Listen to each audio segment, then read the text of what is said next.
Number 10. Superman Jr. is no more! Exclamation point. Remember that time that Superman Jr. quit? No? Well, you can if you read this Elseworlds story. This is another Elseworlds story out of the Elseworlds 80-page giant from the 90s. Seriously, this book is chock full of interesting and strange stories. In this one, Superman Jr. ends up quitting the superheroic game, much to Batman Jr.'s dismay, believing his dad will be around forever, so he's not needed. He's like, I quit, I'm over this. My dad's got this for life, for longer than life. I think you know where this is going next. Superman appears to die while taking a net full of dangerous missiles to safety in the emptiness of space to explode in. Supes Jr. then feels terrible, misses his dad, the whole world goes into a tizzy, and eventually Superman Jr. is inspired to return. I don't know if people use the word tizzy anymore, but I just did, so there you go.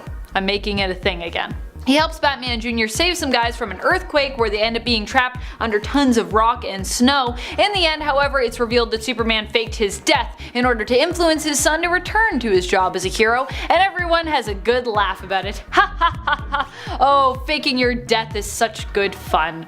This story also features such amazing lines as Batguy/Bat Jr. I kid you not, he is called Batguy in this comic, asking Supes Jr. what's the true poop on this? And Superman Jr. responding with a rhyme. Rhyming on your father's grave, Superman Jr.? How distasteful. Number 9. DMT's rockumentary, The Lex Records Story. How about a story where we get the history of how Lex became the head of the most successful record label ever, representing all kinds of superheroic musician talent, and how he ended up selling the label to Darkseid. That is another story which comes to us from the Elseworld 80-page giant, and it is a delight. I promise I'm gonna have other stories that are not from this comic, but just let me get these out of the way, my friends. They're just so good. What a strange story this is. One wherein Superman is part of a superheroic Beetle-like group with Barry Allen, Green Arrow, and Aquaman. Oh, and he's the John Lennon of the group who is tragically killed. And I never knew I needed to see Martian Manhunter as a rock star, but I definitely did need that, and so do you. And before I move on to our number 8, if you are enjoying this list, be sure to let us know and show it by giving this video a thumbs up. It really does help us out here at Top 10 Nerd. Number 8. Superman/Batman. Absolute power! This comic is an interesting one. We are talking about a world in this story arc where Superman and Batman were reimagined as the only heroes. Both of their parents were wiped out at a young age, and Superman was never raised by the Kents. Instead, they were taken in and raised by Saturn Queen, Lightning Lord, and Cosmic King of the Legion of Supervillains. They created a fascist world which they collectively ruled with an iron fist, eliminating any and all opposing heroes who rose up or attempted to do so anyways. If you don't believe me, just look at the end of the first issue in this arc, which ends with Wonder Woman awakening and recruiting Uncle Sam.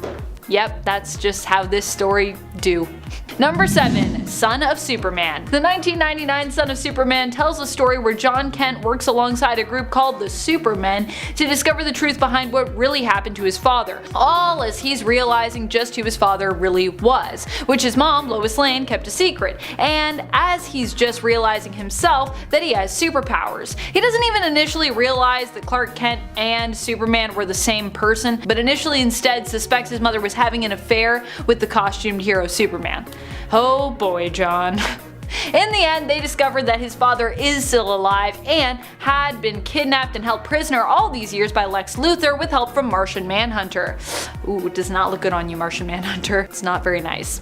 In the end, this plot is revealed, and despite John being new to heroics, he goes up against Lex, and the good guys end up prevailing. My favorite part, admittedly, is when John calls Lex's ponytail outdated. So 90s.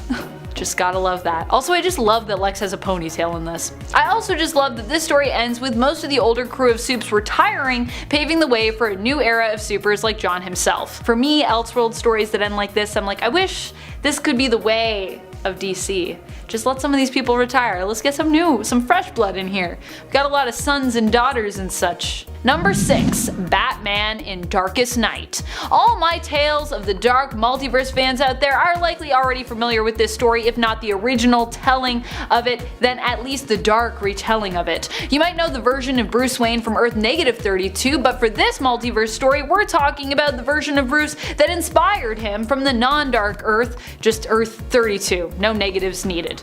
This version of Bruce is introduced to us in Batman in Darkest Night, a 90s comic that gave us an alternate story, one one where Bruce Wayne, instead of becoming Batman, becomes the Green Lantern in Hal Jordan's place, being chosen by Abin Sur instead.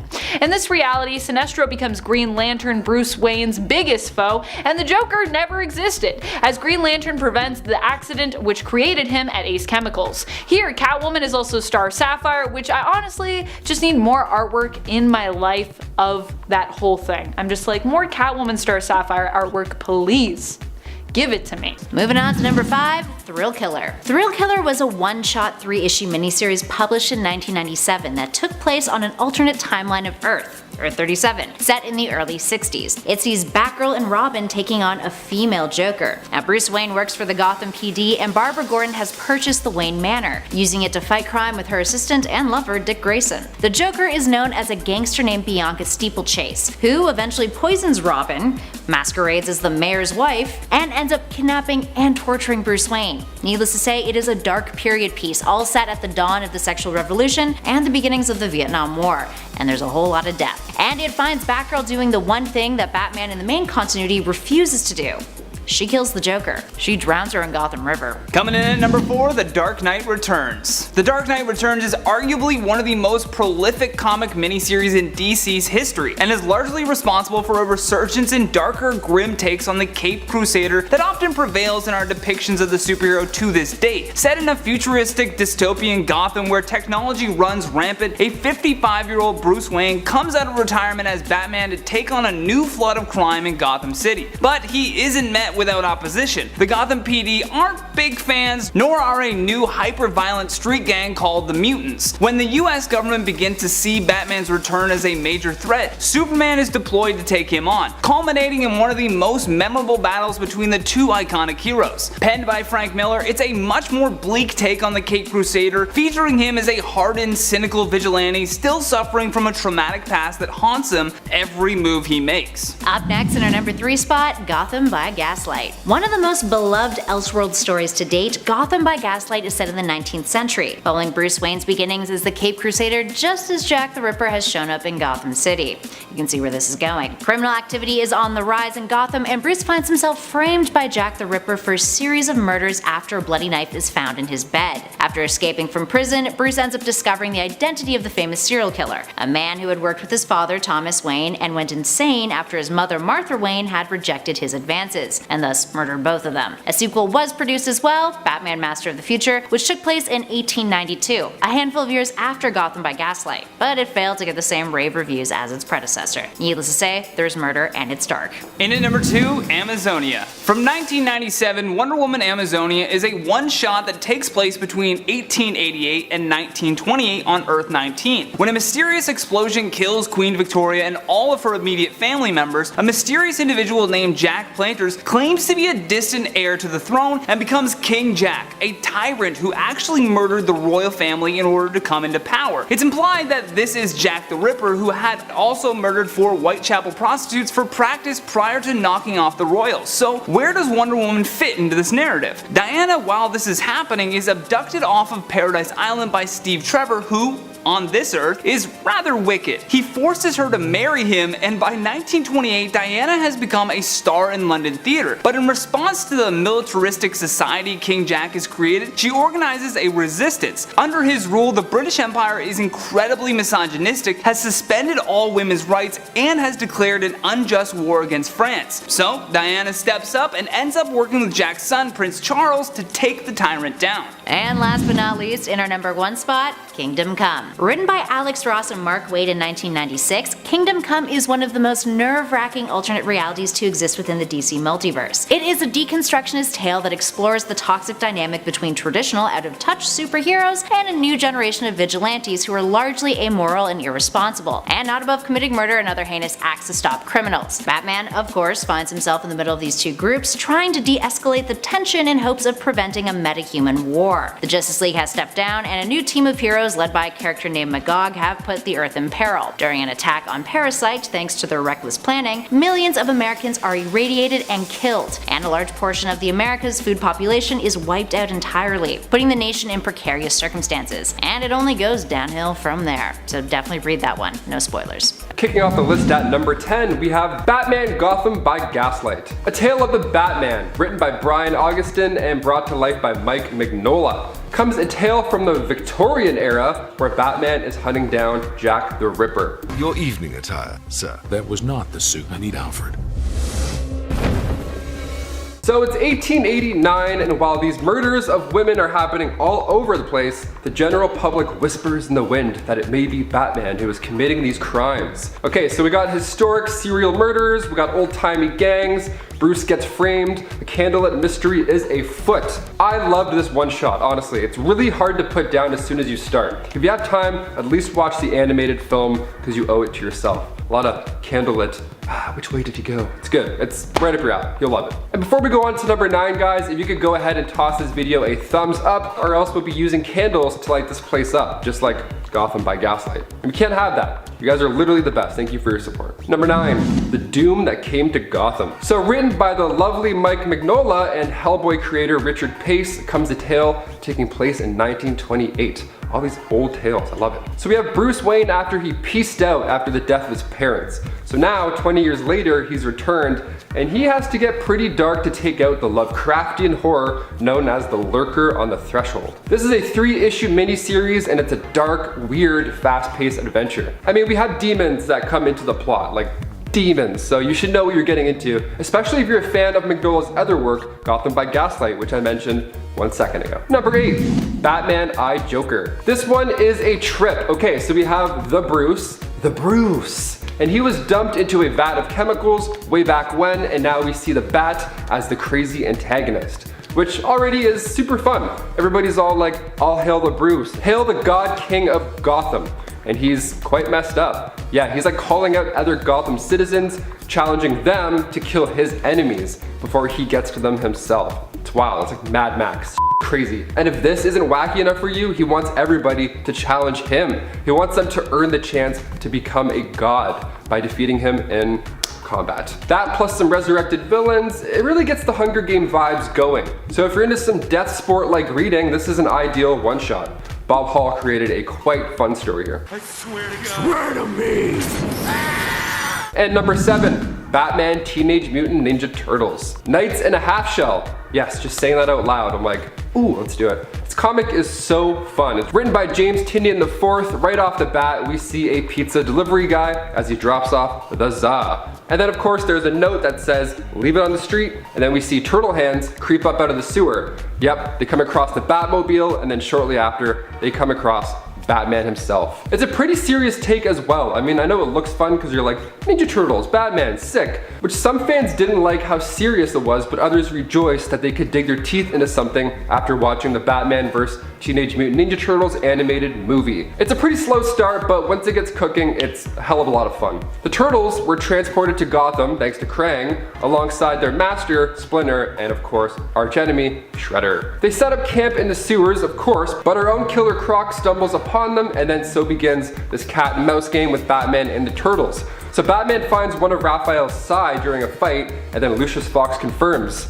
it is from another universe. So the 6-issue series is a pretty short read, but Freddie Williams' art will keep you admiring the pages, taking it much longer than you think. Number 6, Justice Riders. Okay, this one was released back in 1997 by Chuck Dixon, and it's a wild tale of the Wild Wild West. Justice Riders is a one-shot that has the Justice League of America take on different roles. Like Wally West is an outlaw who's blamed for the death of Barry Allen. He's like a young guy too. And then Wonder Woman is the marshal. She's the old marshal in town. The 1873 story begins with Marshal Diana Prince's hometown, Paradise. More like Paradust. Am I right, fellas?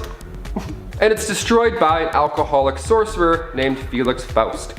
So she wrangles up her super squad and hits the dirt, heading for El Inferno to get revenge. Wild West anything is a good time. There's a lot of hat tipping, we got sunsets, we got giant rocks that look like fingers coming out of the ground, and of course we got some badass gun holsters and some hay chewing. There's rules when you read this one shot though. You have to do the accent in your head the entire time. That's it. Do your worst Western accent the entire time. Next up at number 5 is The Golden Age. The Golden Age was published in 1993 and shows us how some heroes have adjusted to life post-World War II, where the Justice Society and All-Star Squadron have retired. Not all heroes are finding the adjustment easy. Green Lantern has been blacklisted, Starman has had a nervous breakdown, Johnny Quick and Liberty Bell got a divorce, but the heroes must pull together to fight the new threat in the form of Tex Thompson, a new US senator with some nasty secrets. Control and censorship are about to meet their match in this gripping and political tale. Up next at number 4 we have Gotham by Gaslight. Although this 1989 tale wasn't technically published with an Elseworld name, it can be considered the very first Elseworld story retroactively. In this one, Bruce Wayne returns from a trip to hear about strange gang activity taking over Gotham. This influences him to take up the mantle of Batman, but at the same time he is framed for a murder as Jack the Ripper arrives in Gotham. There's a lot going on here. It's a completely different take at Batman, and an enjoyable one at that, plus it basically put Elseworld on the map, so you would be wise to pick it up. In the number 3 spot is JLA The Nail. 1998 brought us this Elseworld comic, which told us the story of what would happen if the Kents got a flat tire due to a nail in the road, hence missing the coming of Christ, I mean Superman. Well, it turns out this nail spells disaster for the Justice League down the line. The series was so unique and well received that it was nominated for an Eisner Award for Best Limited Series, so it is definitely worth a read. And if you can't stand Superman and love a good metahuman elimination tale, this is your book. Coming in at number 2 we have Kingdom Come. Kingdom Come came to our kingdom in 1996. Story here is that the old superheroes we know have hung up their capes, but eventually new heroes surface that blur the lines between hero and villain. Superman tries to contain these threatening heroes in a big prison and convert them, with consequences that only Batman can see. It really does make a point of how tenuous the walls between good and evil can be. Is Superman even a hero to lock all these people up? You get to be the judge. Finally, in the number 1 spot, we got Superman Red Sun. This 2003 story is one of the more recent on this list, but by far one of the best. It asks the question of what would happen if Superman had landed in the Ukraine and was used as a Soviet weapon instead of a symbol of American freedom. The political tale received critical acclaim and was also nominated for an Eisner Award. Even if you aren't into politics, the story is simple enough to understand and the plot is entertaining to all. Pick it up, give it a read, check out our Red Sun video. You will not be disappointed, even if you can't stand Superman. Number 10, The Reaching Hand. The amount of bizarre deaths Jimmy Olsen has to suffer in alternate realities, my goodness.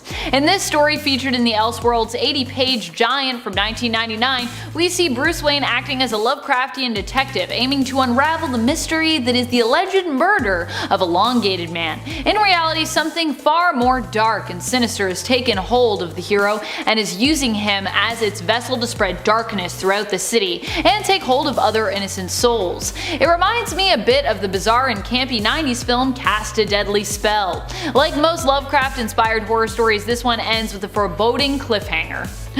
That face. I love that face. Bruce Wayne's face at the end, he's like, oh, what will happen? You're dead. You're gonna die. It's not gonna be good. Number 9, Teen Titans The Lost Annual. This strange story has a campy 60s feel to it. It was originally slated to be released in the early 2000s as an Elseworlds special for Teen Titans, but was later delayed. In the end, it was released in 2008, where it would be referred to in the title as a Lost Annual. But originally, it was intended to be an Elseworlds special, so I'm gonna count it. Here, the Teen Titans team up to try and save President John F. Kennedy, who has been kidnapped by space aliens and replaced by some kind of double. The whole adventure is pretty wacky, which honestly is what makes it so enjoyable. You know me, I love wacky adventures. Reminds me a bit of an original series Star Trek episode. And in case you haven't gathered by now, TOS is my favorite of the Star Treks, so yes. Although I am finally watching Discovery now, so I guess we'll see what happens. And before we move on to our number 8 spot, a quick thank you to all of you for joining me this list, and a reminder to click that like if you want more videos like this one. I personally love exploring Elseworlds with you, so I'd love to do more about it. Number 8, Elseworlds Finest, Supergirl and Batgirl. Batgirl. This one is kinda ridiculous, but also has some pretty powerful and epic moments. In this Elseworlds story, both Superman and Batman do not exist. Kal-El was destroyed before he could become Superman, though Kara Zor-El still made it to Earth. She took his place as Metropolis's hero, becoming Supergirl. Bruce Wayne never became Batman either, and instead Barbara Gordon guards Gotham as Batgirl, after her parents were murdered by accident instead of the Waynes, who were meant to be targeted. The two women join forces and take on a very sneaky Lex Luthor, who Supergirl had thought of as a close friend and ally initially, and a very jacked Joker. He's like really jacked, like more jacked than you could probably imagine. He's also wearing like a little gym outfit, which is just something. Number 7. A Nation Divided. This Elseworld comic, Superman: A Nation Divided, gives us a look at what Superman would be like if he was around during the Civil War and happened to be a Union soldier. In this story, Superman is known as Atticus Kent and ends up finding out he has superpowers during the Civil War. He quickly becomes the Union's new secret weapon and even takes both Frederick Douglass and Abraham Lincoln on a little flight to give them a tour of the Capitol. I personally love when history and comics meld, and Elseworld stories that posit what if superheroes were real and part of historical events. So for me, this was an interesting story and one that I enjoyed. The whole story is told through letters of various historical figures as well as Kent himself. Number 6. Thrill Killer. Set in the 60s, this Elseworld stories follows a doomed Barbara Gordon and Dick Grayson, aka Richard Grey Stark, which is his actual name here, although he still goes by Dick Grayson because comics. These two attempt to take on the Joker, who in this world is a woman known as Bianca Steeplechase. In the end, Robin is killed, but so seemingly is the Joker. Oddly enough, in this reality, it's actually Batwoman and Robin who end up inspiring Bruce Wayne to join them. He becomes Batman after Dick's demise. Barbara is also the one with the wealth in this Elseworld story. She is an heiress who became somewhat estranged from her father after the unsolvable murder of her mother. Barbara uses her wealth to purchase Wayne Manor, as in this reality, the Waynes actually lost their fortune during the Great Depression. Very period of them. Very period to lose all of your money during the Great Depression. Or now, during the Now Depression. Moving on to number 5, the Batman and Dracula trilogy. Here we have a trilogy in which Batman crosses paths with Count Dracula. Told over the course of 3 graphic novels, Red Rain, Bloodstorm, and Crimson Mist, it was released between 1991 and 1998. Batman finds Dracula and his minions feeding on the homeless in Gotham. He ends up getting himself bitten in order to defeat Dracula in an attempt to match his strength. He impales the iconic character with a tree, but that's when his troubles really start. He develops a bloodlust and starts to go around brutally murdering his rogues gallery, including the Joker. Alfred and Commissioner Gordon are forced to stake him, but the stake is eventually removed by Alfred during a crime wave in Gotham, with Two-Face and Killer Croc being the only surviving villains, teaming up to try to get Batman once and for all. And at number 4, Superman Red Sun. What if Superman was raised in the Soviet Union? That's the question this Elseworlds comic aims to answer. Nominated for an Eisner Award and a recipient of a ton of other acclaim, this 3-issue limited series is set in an alternate reality in which Superman's rocket ship lands in the Ukraine, all thanks to his ship departing a little later than it did in the Prime timeline, with the Earth's rotation changing the location in which it landed. Superman becomes the Soviet Union's champion of the common worker, fighting a never-ending battle for Stalin and socialism. But because of this, he ends up becoming a bit of a tyrant. Lex Luthor, a scientist employed by Star Labs, is hired by the CIA to destroy Superman in the midst of the Cold War. He later becomes the president of the USA. Meanwhile, Batman is in this universe working as the Resistance leader against Superman. He is later killed but becomes a martyr, with a resistance group called the Batmen wearing copycats of his costume carrying on the cause. Moving on to number 3, Gotham by Gaslight. This one-shot released in 1989 is set in the 19th century, and follows Bruce Wayne's origin story of becoming Batman during the rise of Jack the Ripper's reign of terror in Gotham City. It's technically the first Elseworlds story, despite not being labeled as such, with it later being given the imprint. Now the story begins in 1889 with Bruce Wayne studying under Freud. After analyzing a reoccurring dream where he recalls his parents' murder, he decides to go back to Gotham City. When in Gotham, Inspector Gordon shows Bruce the case files behind a man who poisoned his wife and tried to commit suicide, leaving him with a permanent grin. Wonder who that's inspired by. Bruce takes up the Batman mantle, and just as he does, Jack the Ripper comes to the city, commits a series of murders that some people actually blame on Batman, but eventually Batman and the Ripper come face to face as Bruce interrupts him, during one of his murders that is. It's revealed that the man behind the Ripper is actually an acquaintance of Bruce's, Jacob Parker, who's been going around killing women who reminded him of Bruce's mother, whom he was in love with and was rejected by. Parker was the one responsible for hiring an assassin to kill his parents. Moving on to number 2, Superman Speeding Bullets. Another one-shot on our list, Speeding Bullets was released in 1993, and explores the life of a superhero who is the amalgamation of Batman and Superman. Kal-El is sent to Earth and is found by Thomas and Martha Wayne, who name him Bruce. The Waynes one night are gunned down by a mugger, and Bruce uses his heat vision to kill the mugger. Flash forward several years later, Bruce has become a recluse. That rhymes. Living inside of Wayne Manor, but his super hearing allows him to hear all of the cries of those in Gotham. One night, when armed robbers break into the house and take Alfred hostage, he uses his superpowers and attacks them. That's when Alfred takes Bruce down into a cave below the mansion to show him his rocket ship, to teach him where he came from. Bruce dons the mantle of Batman and begins his crusade in Gotham. The rest of the story finds Bruce facing off against Lex Luthor. He begins to take the shape as an amalgamation of himself and the Joker after an accident leaves him disfigured, and later, Bruce ends up adopting the Superman persona. And finally, in at number 1, the German Expressionist trilogy. The German Expressionist trilogy isn't known in name by that. Rather, it's a trilogy made up of 3 different graphic novels, all within the same world, yet each individually unique. The reason why these 3 are referenced as such is because the graphic novels are based on German Expressionist cinema. The first, Superman's Metropolis, is based off of Fritz Lang's film Metropolis. Batman Nosferatu is based off the classic horror film of the same name, and Wonder Woman the Blue Amazon takes after the Blue Angel. Metropolis takes place in the future, in the city of Metropolis, in which social inequality is a massive problem. An evil scientist named Luthor has the city wrapped around his finger, ends up seeking out the leader of the rising revolution, Lois Lane, and uses her to create a robotic duplicate that he names Futura. After learning about his alien origins, Clark ends up fighting Futura, rescues Lois, defeats Luthor, and he and Lois end up becoming the new enlightened rulers of the city. You kinda get the gist from that, with the films informing the plots of these stories, being adapted to fit into the origins of the 3 DC heroes that star within them. In at number 10, The Nail. As the title suggests, it's literally a nail that shatters the potential future for Superman, and if you're a fan of The Last Son of Krypton, then this Elseworlds story is a must-read. 24 years in the past, a flat tire caused by a nail in the truck of Jonathan and Martha Kent stopped them from ever discovering that Kryptonian spaceship with baby Clark inside. As such, the present-day team only consists of Batman, Wonder Woman, Aquaman, The Flash, Hawkwoman, The Atom, Martian Manhunter, and the Green Lantern. A lot goes down without Superman being there to carry most of the team. I mean, the Joker lets out prisoners in Arkham Asylum with these energy-generating gauntlets that he also used to trap Batman and kill both Robin and Batgirl.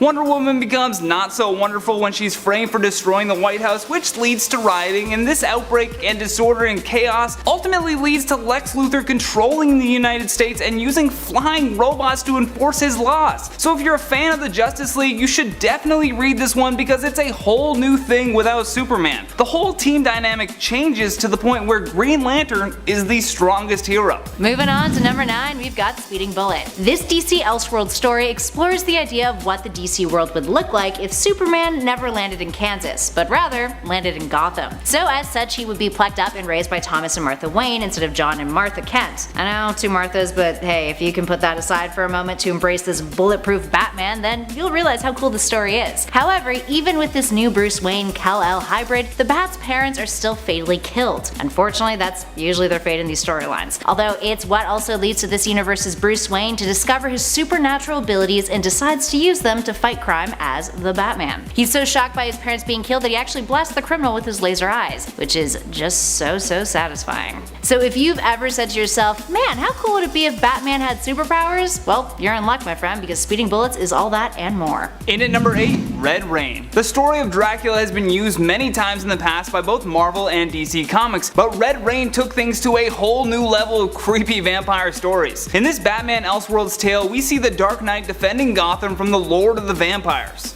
What a cool name. Ultimately, Batman becomes a vampire as well, but we feel like that almost makes sense for his character. The repercussions of such a dark Batman storyline leads to a tragic telling of Gotham's mightiest heroes and villains. Plus, the story for this DC Elseworlds comic isn't the only reason why we encourage you to read it. The artwork is absolutely unparalleled and has been said that it's the eeriest Batman art to date. So whether you're a longtime fan of the dark versions of the Bat, or if you just enjoy scary stories in general, Red Rain is a must read. Moving on to number 7, Red Sun. Superman Red Sun was a 3-part miniseries published in 2003 and begins with the premise of what if Superman had been raised in the Soviet Union. When Kal-El's spacecraft lands on a Ukrainian farm instead of in Kansas, we see a drastically dark transformation of the Superman we know and love. He goes from fighting for truth and justice to being described as the champion of the common worker who fights a never-ending battle for Stalin, socialism, and the international expansion of the Warsaw Pact. Yikes. The writers make it very clear that even the last son of Krypton is not immune to nationalism. This scary story shows just how easily the nurturing in a particular area of the world at a particular time in history could radicalize even the noblest amongst us. The plot uses the real history of Soviet Russia post-World War II, bringing to life the perspective from America's opposition and dropping Superman into the mix of it all. In at number 6, Justice Riders. If you're a fan of the HBO show Westworld and comic books as well, Justice Riders is a must-read for you. Although admittedly it has nothing to do with the show Westworld and precedes its time, it is an exploration of the Justice League as heroes in the Wild Wild West. The excellent thing with this storyline is that it never depends on Superman or Batman to make things exciting. As you can tell from our last few points, much of the DC Elseworld usually has a prime focus on either Bruce Wayne or Clark Kent in their alternate forms. However, for this one, it's a world in which Wonder Woman, Flash, and Martian Manhunter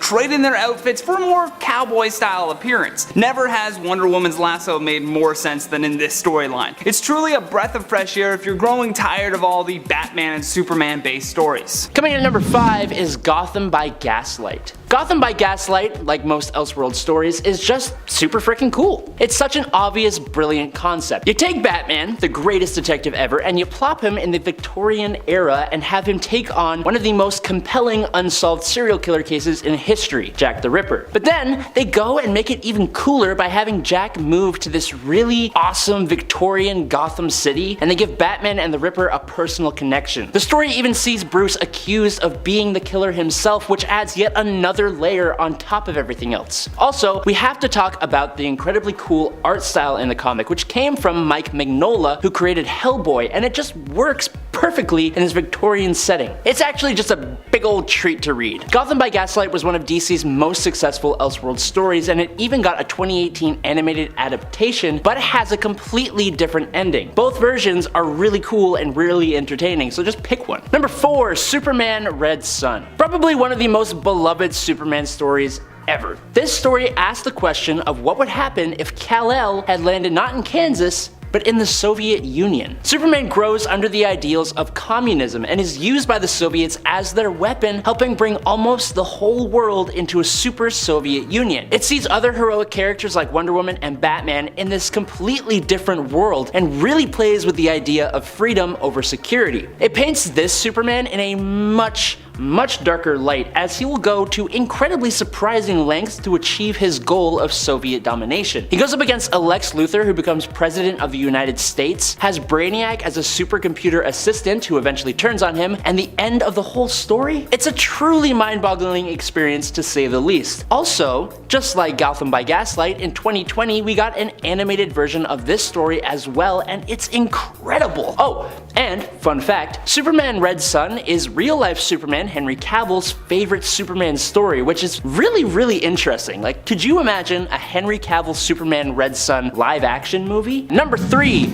Kingdom Come. While a lot of the great Elseworld stories deal with versions of specific characters, others deal with the whole DC universe of heroes and villains, and Kingdom Come is probably one of the best of them. Here, the classic heroes who made up the Justice League, they've all basically retired. New heroes have sprung up in their place, but they don't hold a candle to those who came before. They barely even care about saving people and cause a massive accident that takes out almost all of the Midwest of America. Superman has been convinced that the world wanted him to step down. Batman keeps Gotham in control using massive, powerful robots. Green Lantern sits in an emerald fortress above the earth just watching. The Flash has basically become the Speed Force and keeps his city safe by basically being everywhere all at once, existing in the time between seconds. It's almost as if the Justice League had retired and then all the corrupt heroes from the boys took their place, and then the retired heroes come back to correct everything. There's a lot more to it than that, with some really cool stuff going on in all different kinds of places. Kingdom Come is like a love letter to DC Comics by DC Comics, and it has some of the most beautiful comic book art you've ever seen. Coming in at number 2 is The Dark Knight Returns. Technically speaking, Elseworld stories simply have to take place outside the normal DC continuity for them to count as Elseworld stories, or they have to have that little watermark thing on it.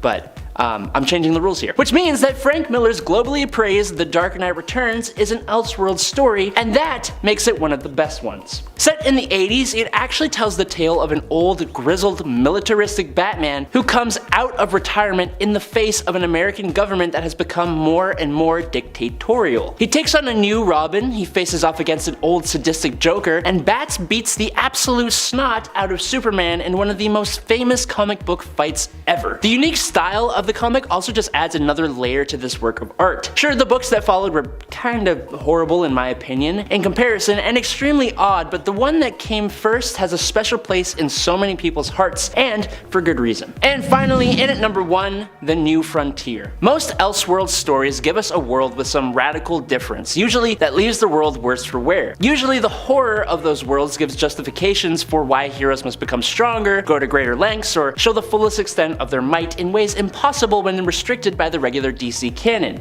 But in The New Frontier, we get a world that challenges the heroes to do good in a moral sense, to reach the fullest extent of their hopes and ideals rather than their physical limits, and all without losing track of what makes a story just so freaking good. It's a story about heroes who are worthy of being called that, who inhabit a world that wants so desperately to change for the better. It depicts the DC universe during a post-Korean War era with superheroes outlawed by the government. It's also the beginning of the Space Age, which leads to the story being told from the perspectives of Hal Jordan and Martian Manhunter. Fans of Elseworlds think of this one as the most perfect. Each subplot is just as unique as the main story, and the characters are all fully realized with different arcs. It also gives a beautiful theme. The story is just about leaving behind a dark past and looking to the bright future. And like all the other great Elseworlds, there's also a movie, so you don't really have to actually read anything, which is always a good time. In the number 10 spot we have Amazonia. This story was published in 1997 and took a steampunk-driven perspective into a misogynistic Victorian England where women's rights have been suspended. Here, Diana is an Amazon who is snatched away from Paradise Island by the evil Stephen Trevor, who then forces his new superpowered wife to reenact biblical stories in a London theater. She eventually is able to escape and decides to become a hero for the downtrodden women of England. This story is a win for the ladies everywhere. Coming in at number 9 is Green Lantern Ring of Evil. In this 1994 spin of the Green Lantern, Nazis have summoned and bound a demon to a powerful yellow ring. It is up to the Green Lantern Corps to be the resistance, rather than the intergalactic force that they so often are. And Hal Jordan and Guy Gardner are key players for the Nazis here, while it's up to Jon Stewart to drive the resistance forward. This is a great read for Green Lantern fans that also appreciate a bit of history, and the story is a lot more diverse than your typical Hitler bash. Next at number 8 we got Batman Thrill Killer. 1997's Thrill Killer follows Batgirl and Robin as they serve as Gotham's protectors in the transitional stage of the 60s after witnessing the murder of Dick Grayson's parents. They set out to exact revenge, but have Detective Bruce Wayne hot on their trail to stop the reckless kids and figure out the mystery behind the murder, as well as take on a terrifying new Lady Joker. The artwork is exceedingly unique in this one. I mean, it certainly paints the Joker in a different light, to say the least. In the number 7 spot is Superman and Batman, World's Funnest, which, fun fact, is a real word. In this tale that was put out in 2000,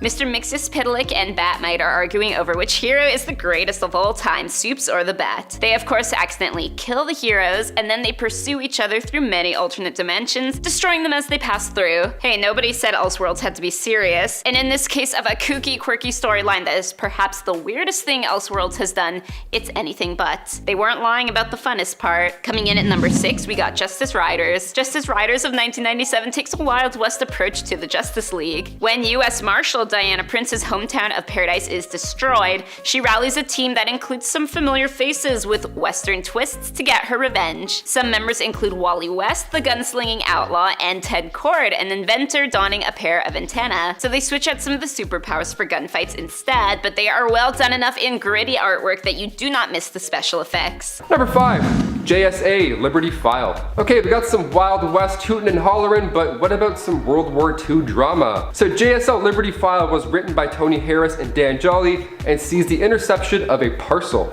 in which the contents could change the outcome of the war. And then we got Owl, Clock, and Bat stepping in to save the day.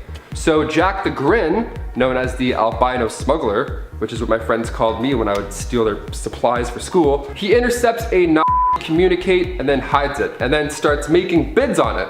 So this is a two-parter, and it's fairly short, but it doesn't waste any time at all. The stakes are high like right off the bat. So we have these schematics for a new German long-range bomber in the hands of the Joker, right? It's dark, we got some mysterious men in bowler hats, and they're doing their mysterious men in bowler hat things, smoking and whispering in dark shadows.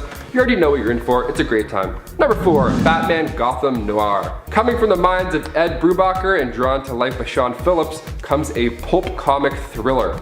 A notable difference here opposed to our usual Gotham tale is that it centers around Jim Gordon this time. And he doesn't have the best luck, and he's heavy into the booze. He's a private investigator who gets framed for murder as well. So those are the 3 things you just want in life right there. Fans are actually super excited to see these themes come spiraling down to this perfect crime story. It's dark, it's gritty, and most of all, it's realistic. They made Gotham quite interesting here as well because they didn't shoot necessarily for a superhero theme, right? So Jim Gordon finds himself sharing his life story with the only person that'll listen, not God, the Bat. So now Batman already is a noir character, so I'm glad they put the focus more on Gordon here. It felt fresh. You kind of expect it to go one way, but it doesn't, and that's the best part. Number 3, Superman Speeding Bullets. From J.M. DeMatteis and Eduardo Barreto comes the ultimate question of what would have happened if Superman was discovered by the Waynes of Gotham instead of the Kansas Kents. So right off the hop, we see the usual scenario playing out. We got the alleyway, we got the mugger with the gun, and then when it comes down to the mugger shooting Bruce as well, because he cried and he just hates when kids cry, the bullets don't penetrate his skin. And his wet eyes look up at the mugger, and then those wet eyes turn bright red. Yeah, he zapped the shit out of him. Laser eyes for the win. So this Batman is now angry. It cuts to him being older, and he remembers that he could have saved his parents, and it eats him alive. That plus these Superman abilities that he now has, it makes for a very, very entertaining ride. Number 2, Flashpoint. Okay, so one of the biggest upcoming DC movies, and for good reason, the storyline where the Flash tries to go back in time to save his mother from her tragic death, which is not a bad idea at all. This story was released in 2011, written by Jeff Johns and Andy Kubert, and it starts with Barry waking up with no Flash powers. In fact, the Flash doesn't even exist. In fact, everything has changed. His mother Nora was still alive. Sick. And his father Henry died 3 years prior. Oh. Yeah, so in his own timeline, his dad's actually alive and in jail, but we know this, right? There's no Justice League, and Superman isn't even in the picture. The best part and one plot point that we're most looking forward to in the movie is that Batman in this universe is actually Thomas Wayne, Bruce Wayne's father. So Bruce ended up dying that night, causing his mother Martha to go insane, and then she becomes a Joker. That's why during the opening credits of Batman vs Superman, we were all hyped because we saw Jeffrey Dean Morgan and Lauren Cohen, 2 huge actors in such a small opening scene with 0 dialogue. So everyone's like, huh, that must have been an expensive day to shoot.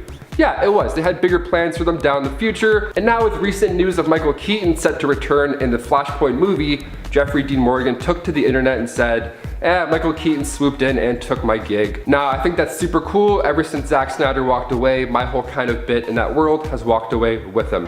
However, there's always a chat going on. There's always a chat. May I peek into this chat, sir? Because we'd love to see that. We've been kind of begging for it. I don't know. It'll be good either way. We'll see. We shall see. I mean, we'll see it June 2nd, 2022. For now, if it's not delayed even more. And finally, number 1, Justice League The Nail. If you own a car, first of all, congrats. Secondly, you must know the pain of getting a flat tire. It's always at the worst times too, right? Well, imagine if a flat tire was the sole reason Lil Kal-El was never found. Yeah, coming from the mind of Alan Davis, we see this unfold and lead the world into a much, much different way of living without Superman, without hope. So now Lex Luthor doesn't have anybody to go toe-to-toe with, so that led to him becoming the beloved mayor of Metropolis. The Justice League are to be feared as well. The world has a lot of hatred towards metahumans and aliens. It's great how the Silver Age heroes also kept their costumes in this as well, because they're a lot of fun in this Elseworlds story. We see Alan Davis revisit big players like the Outsiders and Batman, which he drew in the 80s.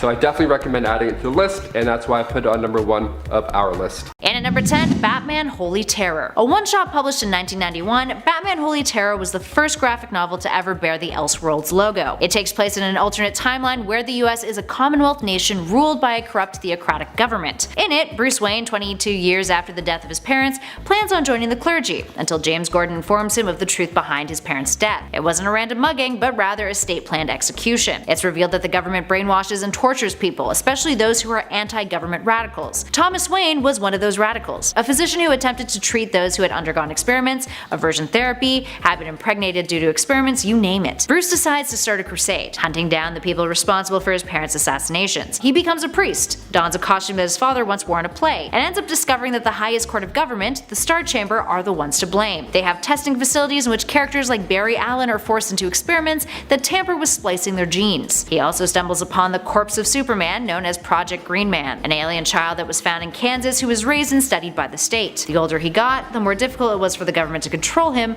so they killed him using an irradiated rock found in his spaceship. All in all, it's a pretty dark graphic novel. And at number 9, Superman the Feral Man of Steel. The Feral Man of Steel is an Elseworlds one-shot published in 1994 that puts Kal-El in the 19th century, having him raised by wolves. So yeah, you probably guessed it, it's a story that is loosely based on the Mowgli series, with aspects of Tarzan peppered in. Superman's ship crashes into a jungle in India, and the baby Kal-El is saved by a pack of Indian wolves from a Bengal tiger. As the boy grows, he develops powers along with a new power that allows him to communicate with animals. Lois Lane is later brought into the narrative, falling in love with him, and Lex Luthor also makes an appearance as a power-hungry explorer in search of fame and riches. He's got mutton chops and a full head of hair too, which is pretty great. He ends up taking Kal-El to England and attempts to force the Feral Man of Steel to assassinate Queen Victoria, using a kryptonite jewel to attempt to manipulate him. And at number 8, JLA the Nail. JLA the Nail is seen as one of the best Elseworlds series to date. Published in 1998, its story surrounded a parallel universe in which the Kent's truck hits a nail in the road, giving them a flat tire and ultimately starting a domino effect in which they aren't the ones to discover Kal-El. Superman is non-existent in this world, and flash forward to the future,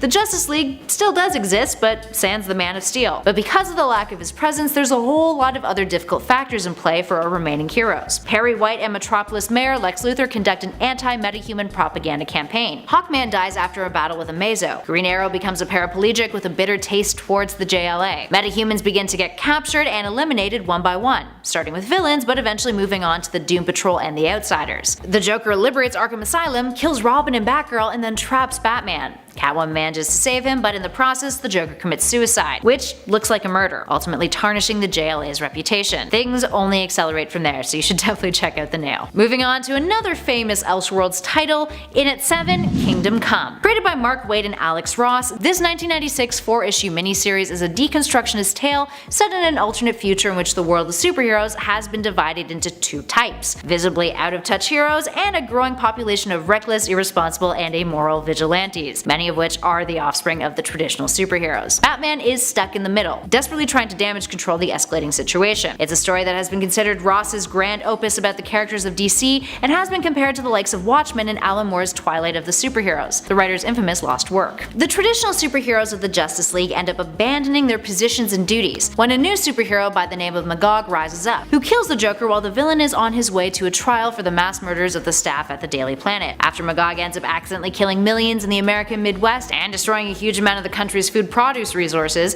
Wonder Woman convinces Superman to return to Metropolis and reform the JLA. Of course, Batman has some beef with his best pal, resenting him for walking away 10 years ago and letting the world become what it has. And he insists his old methods won't work with this new generation of heroes. And that's just the first chunk of the story. It gets more intense from there. And at number 6, Wonder Woman Amazonia. From 1997, this one-shot takes place between the years of 1888 and 1928, in a steampunk alternate reality after a mysterious explosion killed Queen Victoria and her entire immediate family. An American man called Jack Planters appears with a claim to be a distant relative and is crowned king. Turns out he is responsible for the death of the royal family, and under his rule the British Empire becomes more militaristic, declaring war on France. And it's super misogynistic, suspending all the rights of women within this newly established and harsh patriarchy. So now is where Wonder Woman comes in.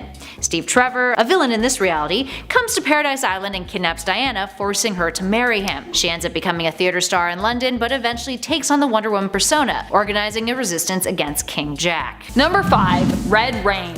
Red Rain has to be one of my all-time favorite Elseworlds tales. It also was an ongoing story that was told over the course of multiple graphic novels released throughout the 90s. In this story, Batman battles vampires but eventually succumbs to them when he is bitten and transformed himself into one of the creatures of the night. He still battles with his new monstrous nature, however, attempting to rebel against it. However, eventually the Joker pushes him too far, causing him to give into temptation and drink his foe's blood. I also like how this is rebel. This is like, get off my lawn, kids. I don't know why I do this when I say rebel. Batman attempts to make sure the Joker will never rise again as a vampire, but eventually it is revealed that he was somehow unsuccessful in preventing this from happening when we revisit this alternate Earth much later down the road. Fans of vampires are sure to also enjoy this world, but as a Batman fan, I also just love the extra layer of moral struggle that vampirism gives Batman. Number 4. Earth 3.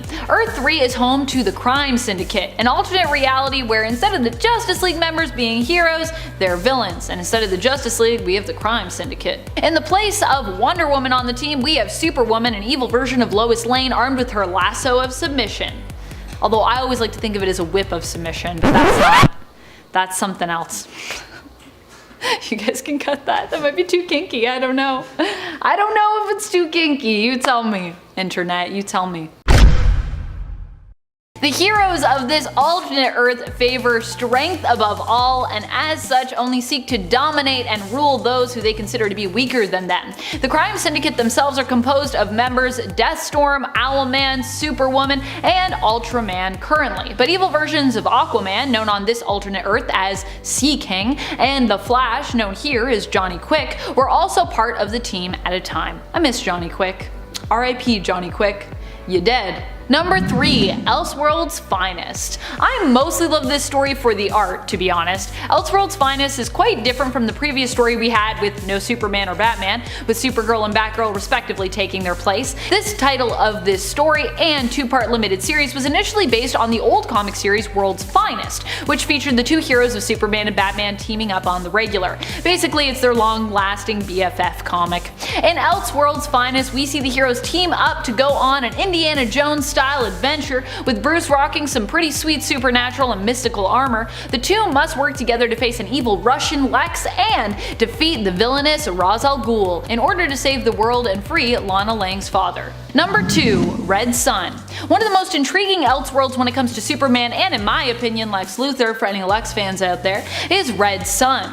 Red Sun comes to us from the Elseworlds imprint and aims to answer the question, what if Superman had been raised in the Soviet Union? The result is we get a passionate communist Superman who, instead of standing for truth, justice, and the American way, stands for socialism, Stalin, and acts as a champion of the common worker. Instead of an S on his chest, he wears the symbol of communism, the hammer and sickle. Red Sun was a story written by Mark Miller, which offered us a different look at Lex Luthor as well, who became the president and sort of the hero of the USA, all as a part of his greater plan to satiate his obsession with destroying Superman. So in a weird way, Lex becomes sort of part hero as well as the recognizable part paranoid villain that we've all come to know and love. Number 1. Earth 1. Also known as Earth 1 with the number instead of the letters, so Earth 1 or Earth 1. But it's also confusing because there's multiple Earth 1s. When it comes to some of the DC multiverse, it can actually just get a little confusing in general, as of course there are various Earths that have the same number depending on the continuity we're talking about, New Earth or Prime Earth, not to be confused as well with Earth Prime. Yeah, it can get pretty mathy up in your brain if you're trying to keep track of everything and separate it. But this time around, when I'm talking about alternate Earths when it comes to the number 1, I'm talking about Earth 1, where all of our heroes are just starting out as seen in the Earth 1 series, like Batman Earth 1, Superman Earth 1, Wonder Woman Earth 1. You get the idea. There's a lot of Earth 1s. I like how I didn't talk about it was interesting at all, I just talked about how it was confusing. Anyways, if you've read Earth 1 or any of those series, you know what I'm talking about.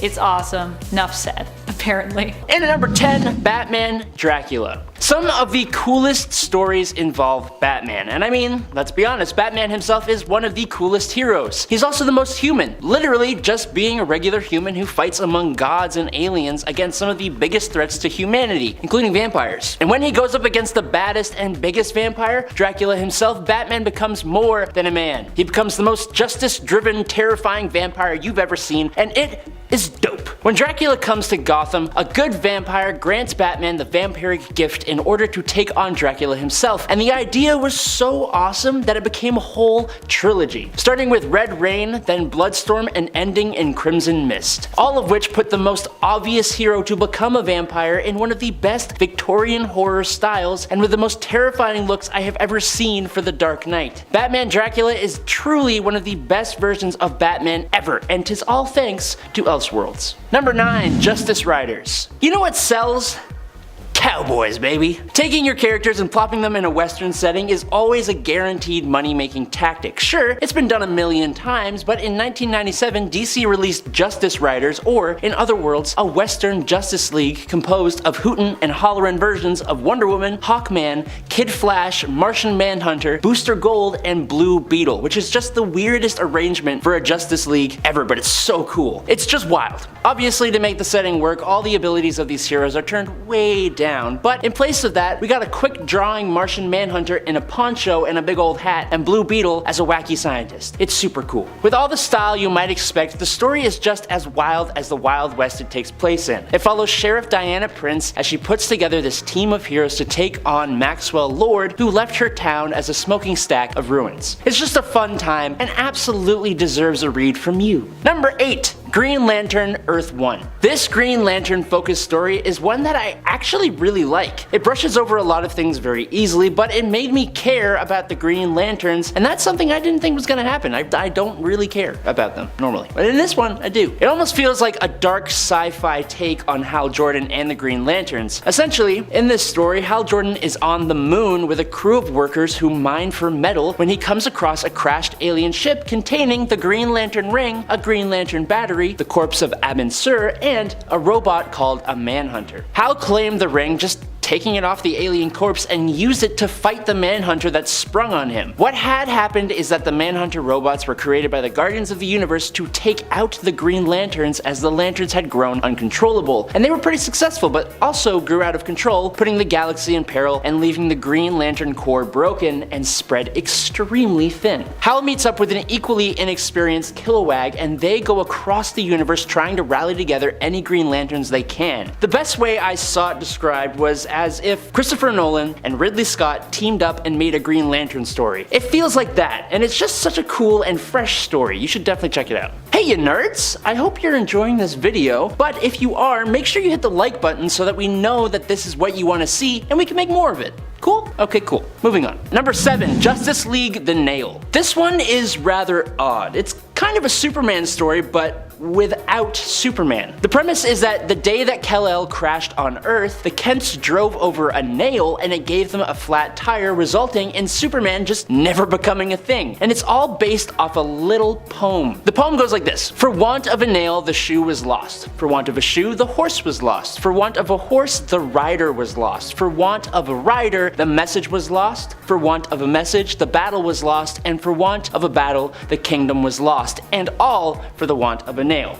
So essentially it's all about the butterfly effect, which is kind of what Elseworlds is all about in the first place when you really think about it. Wow, look at that, so cool. So, in this story, all the other heroes are here, but without that one central figure to embody their core values. Without that main leader, the world actually fears the Justice League. The world is constantly standing against them, and the story shows how they struggle with not only the villains of the DC universe, but even their own public perception, and it's all because Superman is out of the picture. As much as it feels like a big testament to Superman's importance, it does also show the strength of the other members of the League to a degree, which is nice because Superman is just kind of boring. Number 6. Luthor. But do you know what isn't boring? Lex Luthor's view of Superman, and that's what leads me to our next pick. Luthor is a brilliant inversion of the normal Superman story we are all used to. In this story, we get to see Metropolis, Superman, and the rest of the world through the eyes of Lex Luthor. And from his point of view, Superman is utterly terrifying. He's a menace that could destroy the world and the world Luthor has built beneath his burning alien gaze. It flips the whole thing on its head, and while it's relatively short, it does a lot in that small time, showing us the lengths to which Lex Luthor is willing to go to achieve his ideals, but it also tells pretty plainly why he would go to those lengths in the first place. This comic inspired the insanely good Joker story that is this one's spiritual successor, and for that alone, it definitely deserves praise. It's just nice to see a story from a perspective different to the everyday superhero story. Number 5, Batman / Captain America. This has got to be one of my favorite stories out there. It's the team up we've all been waiting for, Batman and Captain America together.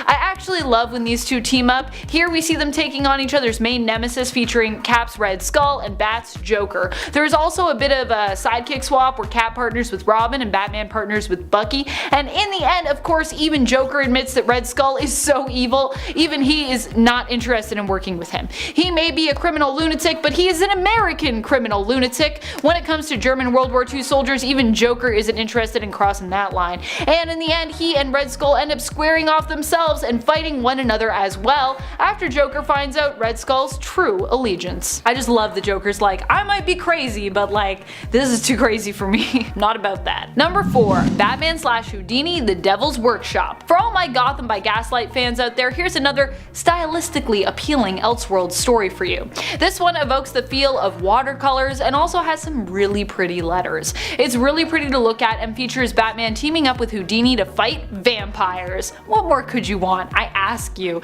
It also gives us a cool alternate Joker with Mad Jack Schadenfreude. The art is truly so good here, I must share with you the names responsible. Howard Chaykin and John Francis Moore are the writers, with art by Mark Chiarello and letters by Ken Bruzenak. Just a stunning read. You gotta check it out. Number 3, DC The New Frontier. Not only is this a beautiful world to get lost in, it is super stylized by the late and great Darwin Cook, who passed away in 2016. This Elseworlds story paints our heroes as outlaws operating in the post-Korean War time period, where space is truly the new frontier. And being that it is, the story here is primarily led by protagonists and heroes Martian Manhunter and Hal Jordan. Also, I just gotta say, I love when Martian Manhunter gets to be like the main protagonist in a story. I feel like we don't hear enough from him usually. Maybe I just need to read more of his standalone series. Maybe that's what I need to do. The art style is simple and classic, and I also just really love the explosive use of color as well. It's a visually compelling series that I highly recommend checking out. Number 2, Earth 2. Earth 2 is home to many awesome heroes like Val-Zod, Superman, Power Girl, and Helena Wayne's Huntress. It is home to the superhero team known as the Wonders of the World, and while some of the original team is gone, we are introduced to new team members who take their place. And hey, we still got the golden oldie, Alan Scott. I personally am just a big fan of both Power Girl and Helena Wayne and their team ups together, so Earth 2 for me, when it comes to alternate realities and worlds and their stories, has got to be one of my favorites personally. Number 1, Kingdom Come. Kingdom Come has to be one of the most beautiful Elseworlds stories that takes us to an alternate future where there is a great divide and sort of war in the superhero community, following Superman's choice to retire. He does end up returning to the world of heroics at the behest of Diana, aka Wonder Woman. Kingdom Come was a story originally written by Mark Waid in response to a rise of anti-heroes in the comic world. And in the story, this is exactly what you see some of the classic heroes like Superman, Wonder Woman, and Alan Scott go up against. These new heroes whose ideologies are much more harsh and violent by comparison. Much more edgy. The artwork, of course, is done by one of the most amazing artists to this day in the biz, Alex Ross, and is all hand painted. We also get to end it with, of course, Superman and Diana becoming parents of like a cool baby, and then also they're like, hey Batman, you wanna also help us raise this super baby? I just love that. I love the three of them like parenting together. I think that's adorable.